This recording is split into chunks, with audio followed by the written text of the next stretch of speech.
Yeah, that splotch here. So it's really probing basically the earliest structures we know in the universe. When you look at this image, there are lots of splodges all over the place. What made you look at that one in particular? We have been seeing this object already in the very early data we obtained nearly 2 years ago. And I think the surprising thing was that it's actually very bright.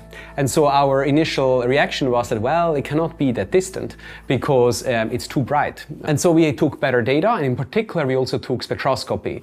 We could clearly see that, no, that galaxy, that this yellow blob here, is really this most distant galaxy that we have.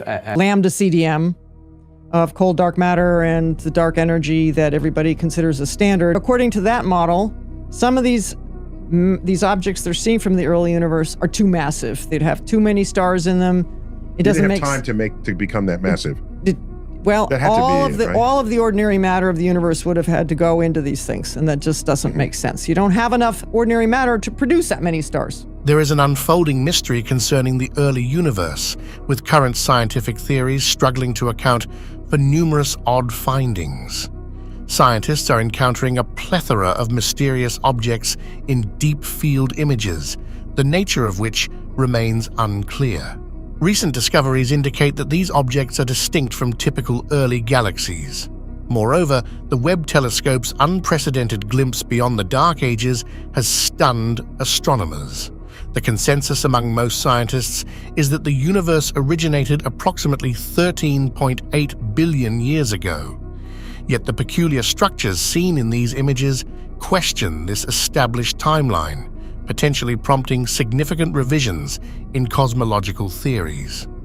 Given these revolutionary findings, several Nobel laureates have speculated that the early universe might differ significantly from our previous understanding, with some even suggesting the radical possibility that the universe might not have a definitive beginning.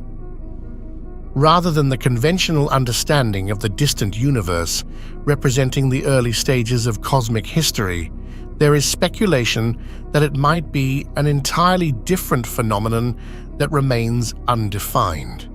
What exactly did the James Webb Telescope observe at the outermost reaches of our universe, and why are these observations considered potentially revolutionary? Since 1929, it's been understood that galaxies are drifting apart due to the expansion of space itself. This expansion, intriguingly, lacks a central point. This means, from any location in the universe, it appears as though all points are receding from you, giving the illusion that you are at the center of this expansion. Scientists have observed that not only is the universe expanding, but this expansion is also accelerating. This acceleration means that galaxies further away from us are receding at a greater velocity compared to those that are nearer. Imagine the Earth here, and as we use the Webb telescope to peer into the cosmos, it becomes evident that all celestial bodies are moving away from us. The more distant a galaxy, the faster it appears to be moving away. Specifically, in a certain area of space known as the Hubble sphere, galaxies seem to be fleeing at the speed of light. Beyond this sphere, galaxies are receding even faster than light itself. Logically, it might seem impossible to observe light from these galaxies since they are moving away faster than their light can travel towards us. However, contrary to what might be expected, we can still observe galaxies beyond the Hubble sphere. This observation is possible because the Hubble sphere itself is expanding due to the accelerating expansion of space, thus bringing even those superluminal galaxies into our observable range. But there is a limit to how far we can see into the universe, and scientists have called this region the observable universe, which is about 92 billion light-years across.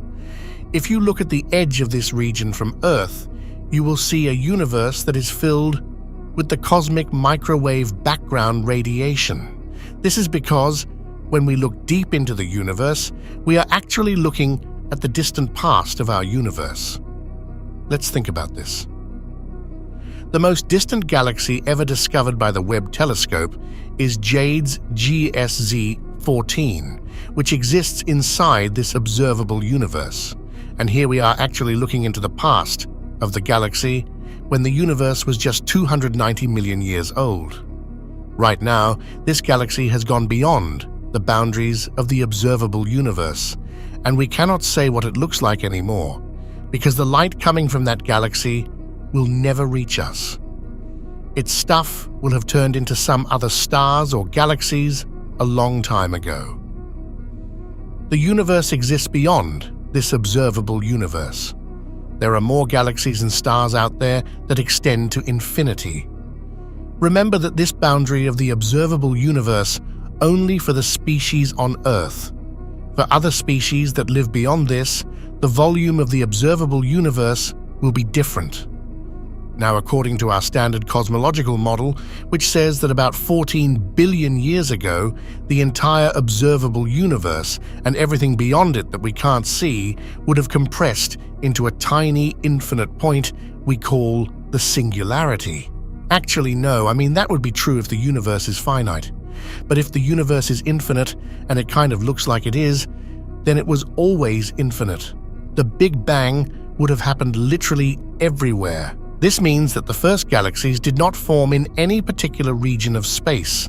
They formed everywhere in the universe, even beyond the observable universe that we cannot see. It seems as if matter came into existence everywhere in the universe at a particular time. And the cosmic microwave background radiation that we see everywhere in the universe is the first light of matter coming from every direction in the universe. So this is what our theories tell us about the size of the universe and how it came into existence. But wait, the new discovery of the James Webb Telescope is seriously challenging these theories, as we knew that when the Webb Telescope looks deep into the universe, it will see the first stars and galaxies at the edge of our universe. But when the Webb Telescope recently looked into this region, it found many strange bright objects that do not seem to be early galaxies. Many observations have been made to understand more about these objects, but scientists have failed to understand them. Recently, scientists conducted a study published in the Astrophysical Journal. Researchers found 87 galaxies that might have existed just 200 million to 400 million years after the Big Bang. This discovery shocked scientists because our current theories suggest that the universe shouldn't have been able to form so many galaxies so quickly. Hao Jingyan, an astronomer and one of the study's authors, stated that even if only a few of these galaxies are confirmed to be real, it would mean we need to rethink our understanding of how galaxies formed in the early universe. Take a look at this fascinating image. It shows a unique early galaxy that challenges everything we know about galaxy formation. Normally, galaxies are made up of a variety of materials, such as gas and dust, that orbit their center. These materials are crucial for the formation of stars. After observing many galaxies, scientists found that, at most, only 10% of a galaxy's gas turns into stars. However, the Webb Telescope recently identified 3 galaxies from the early universe that have puzzled astronomers. Spectroscopy data from these galaxies reveals something extraordinary. They have turned 100% of the material around them into stars. This discovery is surprising because, according to our current cosmological models, it is thought to be impossible for a galaxy to turn all of its available atoms into stars. These unexpected findings are causing a lot of confusion among astronomers. They are questioning how these galaxies formed so early and why they look so different from what our theories predicted. Some scientists now suggest that these objects might not actually be galaxies, but something entirely different that we don't yet understand. Scientists are now saying that if these objects are actually galaxies, then the Big Bang model is fundamentally flawed, as it suggests that the Big Bang could not have produced galaxies like these in just a few million years. In the end, we can say that no one really knows what these objects are. Astrophysicist and Nobel Prize winner Adam Rice has long suspected that the scientific community is heading for disaster. Researchers report piles of unsolved puzzles that are growing every day. Can we still get to grips with the situation, or is our science at an end? Adam Rees is probably one of the few researchers who is keeping a cool head these days. Since the launch of the James Webb Space Telescope, nothing is as it used to be. The universe is probably much older than assumed. Galaxies have formed much faster and quite differently than all our predictions, and our cosmos may not be expanding from a single point. What happens now if dark matter is possibly still a mistake, and James Webb is already presenting the next picture of inexplicable phenomena in the cosmos? Adam Rees is one of the leading experts in the field of research into the expanding universe. His contribution to the discovery of the accelerating expansion of the universe revolutionized our view of the expansion of the cosmos and was one of the cornerstones of the Hubble excitement. Rees welcomes the telescope's latest discoveries because he knows from his own decades of dedicated work that our cosmology is flawed. He was involved in surveying the cosmos and using supernovae as standard candles for the first time. In this context, standard candles are something like cosmic scales that scientists use to measure movements and distances in the universe. Using supernovae as a yardstick, astonishingly precise measurement results could be achieved. But one problem remained. Rees and his team found that the expansion of the universe was increasing regionally instead of decreasing. In the course of their work, another phenomenon became apparent, as Rees's measurement results differed significantly from those based on the redshift method. This should not really be the case today. We know the differences in the measurement results as the Hubble voltage. Rees's work was so phenomenal that he was awarded a Nobel Prize in Physics in 2011, together with his colleagues Saul Perlmutter and Brian P. Schmidt. In fact, he received the award for the discovery of the accelerated expansion of the universe. Rees and Schmidt are members of the High-Z Supernova Search Team, which is researching techniques to refine the measures of distance in the universe.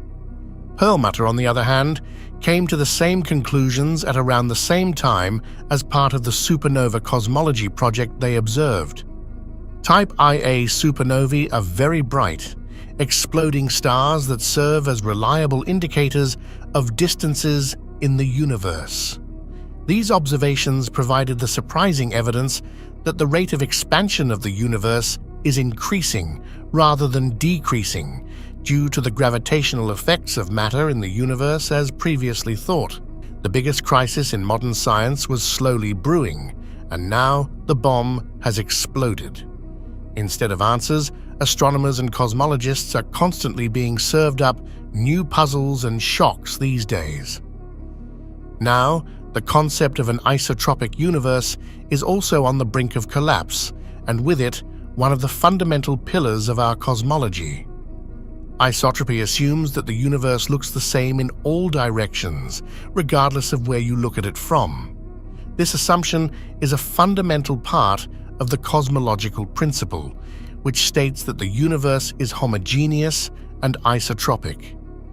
If we look at it on a large enough scale, for example, the cosmic microwave background radiation pattern looks uniform everywhere, and large clusters of galaxies are also distributed almost uniformly across space. At least that's how it used to look. And scientists then turned these observations into basic mathematical rules to simplify scientific descriptions of the universe. But this may have been a stupid mistake.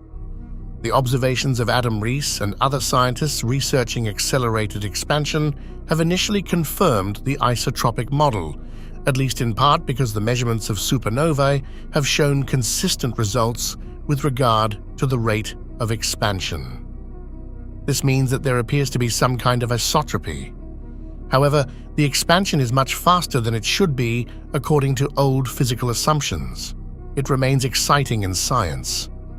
In order to understand the puzzle of the new cosmology, we need to take a closer look at dark energy.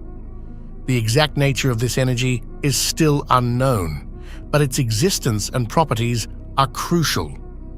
If we want to understand how and why the universe expands in an isotropic way, and why researchers came up with the current standard model of cosmology.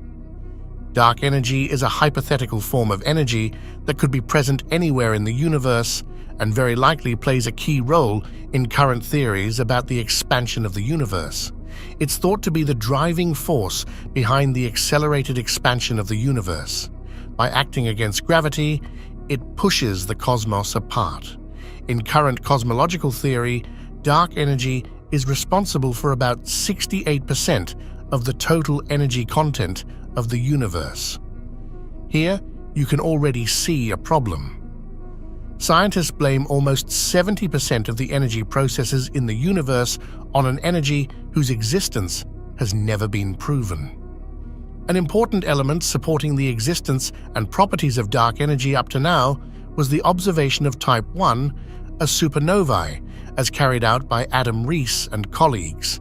The accelerated expansion observed here could not be explained without the effect of a large repulsive force. Further evidence that this mysterious energy really exists was provided by the cosmic microwave background radiation and other large-scale structural studies. However, recent observations by the James Webb Space Telescope have now shaken the concept of dark energy. The JWST can observe the early universe in a level of detail that was previously unattainable. Even the first precise observations revealed structures and objects that are older and more developed than they should be, according to the standard model of cosmology. These observations could indicate that the universe may have expanded even faster or originated at an earlier time than previously assumed. All these results indicate that we have not yet understood some crucial elements and forces in the cosmos, including dark matter and dark energy. It's very likely that we are now facing a complete revision of the standard cosmological model, but we are not ready for that at the moment. We can't come up with new theories because we don't have enough tangible information about what's new. So the revolution in our worldview will have to wait a little longer. Only when Webb provides us with more images and researchers make even more incredible discoveries will we be able to piece together a new picture that may take time. In the meantime, researchers around the world are searching for answers that are already available. David Gross is another scientist who welcomes the crisis and sees it as an opportunity. Gross points out that the answers to the great mysteries of the universe are not hidden in the macrocosm, but in the microcosm. The renowned theoretical physicist is an expert in the theory of strong interaction and string theory. He is also one of the Nobel Prize-winners and received the award in 2004 for the discovery of asymptotic freedom in the theory of strong interaction. The discovery was fundamental to understanding the behavior of quarks, which are the basic building blocks of protons and neutrons. These particles are the main actors in the standard model of particle physics, and they are the basis of everything we can see and measure in space. Consequently, the basic structures and principles of the macrocosm must also have counterparts in the subatomic realms. The concepts that Gross helped to develop deal, among other things, with the events shortly after the Big Bang. Realized that there were no stars and no objects in the universe at that time. For hundreds of thousands of years, there was only an extremely hot primordial soup in which particles flitted freely through space without forming bonds. Before the Big Bang, there was presumably only a kind of quantum fluctuation in which all forms cancelled each other out in such a way that, from a physical point of view, they amounted to zero. With the Big Bang, this quantum fluctuation fell apart, and particles packed with charges and forces shot into an otherwise empty space. These particles later became stars, galaxies, planets, and life forms like us humans. Is Gross, right? When he says that these particles are the answers to all the questions? Probably yes. But how do we study the behavior of particles that were in space 13.8 billion years ago? Among other things, researchers use the cosmic microwave background radiation. This is considered to be a fairly accurate reflection of the events shortly after the Big Bang, and has probably not changed much since then. However, quantum physicists and classical physicists do not quite agree on how to interpret this imprint of the early days of the universe. At the moment, the situation in science is that quantum and particle physics cannot be reconciled with traditional cosmology. The findings from the world of formed matter do not fit with quantum physics, or rather, the binding link is missing. David Gross is convinced that this bridge can be found in previously unknown particles and forces. He was one of the researchers who worked hard to reach a consensus between the disciplines, even before the debate triggered by James Webb as co-author of string theory and in a coherent unification of quantum mechanics and general relativity.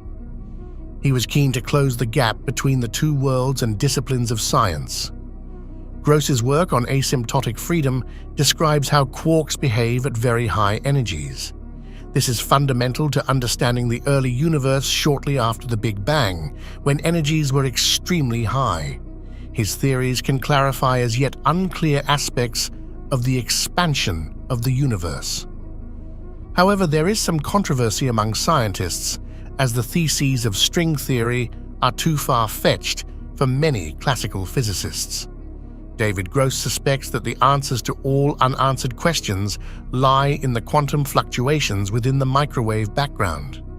The CMB fills the entire universe and can be found in all directions around us.